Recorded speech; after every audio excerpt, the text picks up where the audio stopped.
Do you think black people have a victim mentality? Maybe that's the reason why they're marginalized.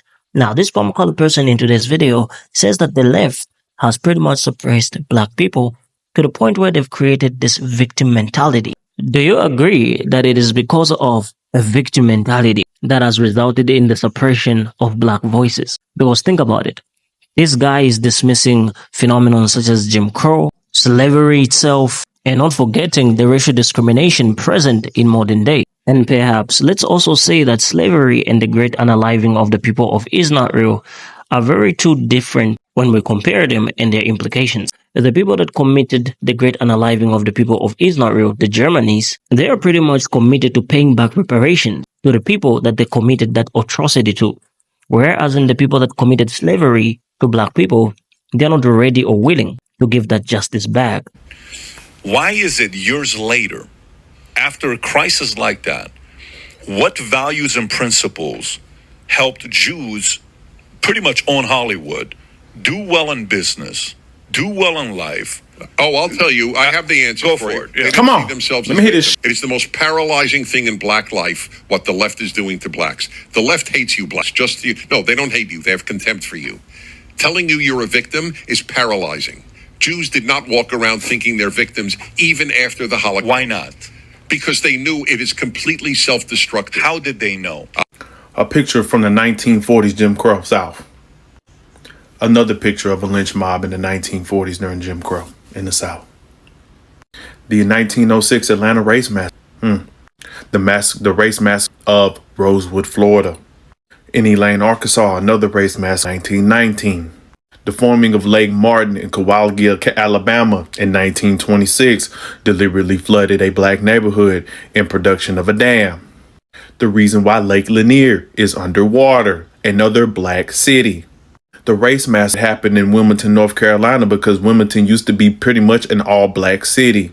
Now it's not. The reason why Central Park exists, look it up. What happened and how did the creation of the Dulles Airport become a thing? Look it up. So it's not that those people they might not think themselves as a victim, but they damn sure like to play it. Them people received their reparations, as Germany has paid almost $91.9 billion since World War II to them people.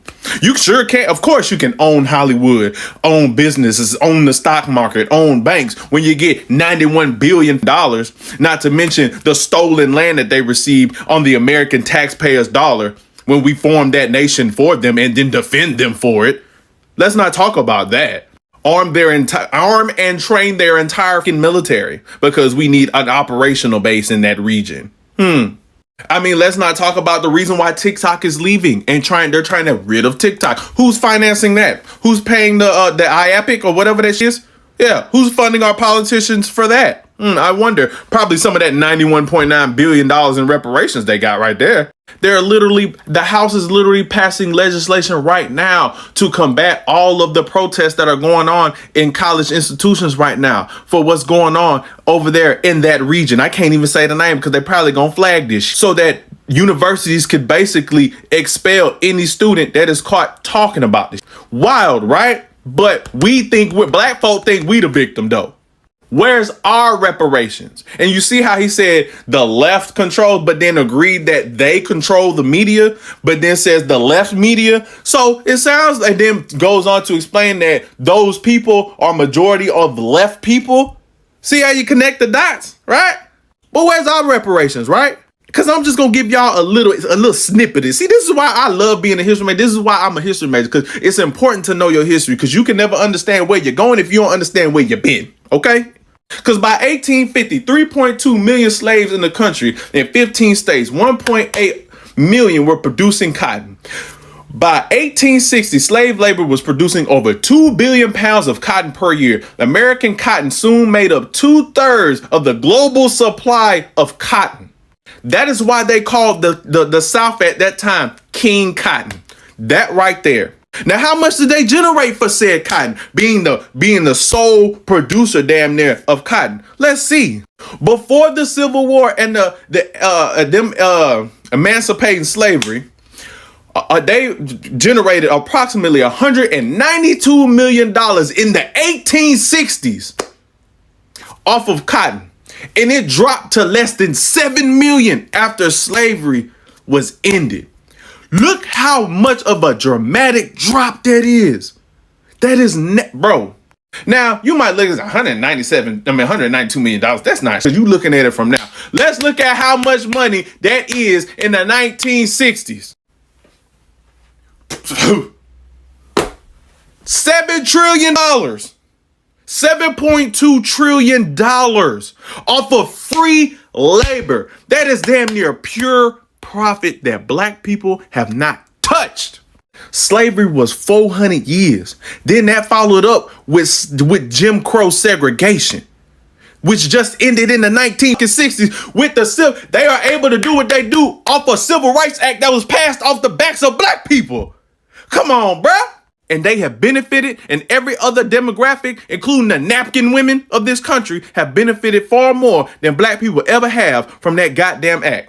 And that's just cotton. We ain't talking tobacco. We ain't talking produce. We ain't talking about rice. We ain't talking about indigo. We not talking about anything else. That's just cotton, bruh. Cotton. So I hope y'all enjoyed this small little history lesson once again from your boy, Benny Ray.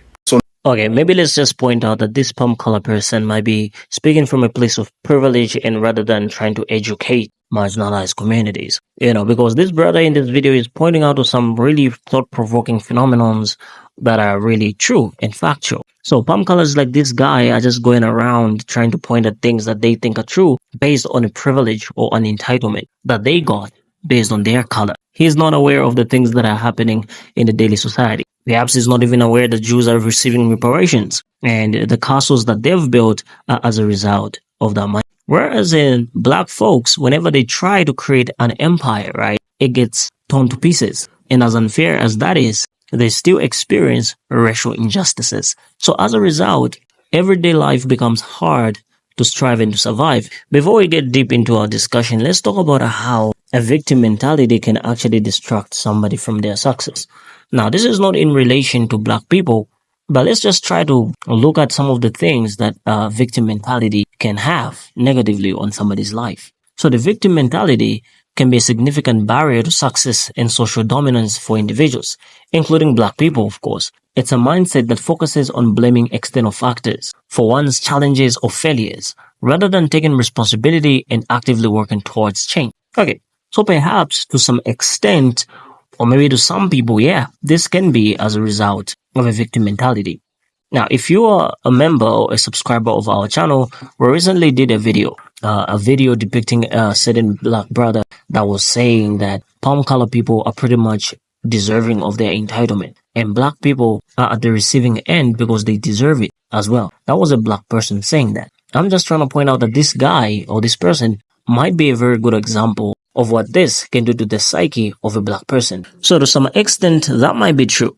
And the potential reasons could be a limited belief in personal agency, where a victim mentality leads to a belief that external forces control one's destiny. Now, for black individuals, this can translate into feelings of powerlessness and a lack of belief in their ability to achieve success inadequately. Now, this mindset can particularly be detrimental in a society where self-determination and perseverance are crucial for advancement. So to some extent, there is some truth to that. As we've seen in the colonialism of Africans as well, you find a lot of Africans, especially the descendants of those that were colonized, looking at palm colors as if they were the epitome of power. Now, the other thing is focus on blame rather than solution. Instead of focusing on solutions and taking proactive steps to overcome challenges, a victim mentality tends to dwell on assigning blame. This can lead to a cycle of negativity and frustration, where individuals feel stuck and unable to break free from their circumstances. So I think this in particular is related mostly to the African folk, like those that are living in Africa currently now. Because I have seen this belief system in many Africans today, even the people that I interact with on a daily basis. From the whitewashing of Jesus, you tell them that what if Jesus wasn't white? They erupt and tell you Jesus could have not been black. Jesus was white because his pictures are white. And from there, the conversation for me ends because I don't want to have an argument concerning religion. And this is because constantly viewing oneself as a victim can erode confidence and ambition. Black individuals may internalize negative stereotypes and societal messages, leading to self-doubt and a reluctance to pursue ambitious goals. This can ultimately limit their potential for success and dominance in various areas. So overcoming obstacles and setbacks is essential to personal growth and success. Now that is true. Beyond individual impact, a victim mentality can also affect collective empowerment within the black community. Like we've seen in that other video where that black person was saying black people deserve to be racially discriminated against because we were enslaved, this and that. We looked at this in the other video. Now, this creates division. You see, the other sphere of the same community is divided on certain perspectives. So we can't stand together in unity because of this mentality. When individuals believe they are powerless and success is unattainable, it can hinder collective efforts to challenge systemic inequalities and create positive change. But you tell me, do you think the oppression that black people face is as a result of a mindset, a mentality of sorts, something that was created in them because of racial discrimination, slavery, colonialism, and the like? Leave your thoughts in the comment section. I will see you in the next video. Thank you for joining. Signing off. Please like, share, and subscribe.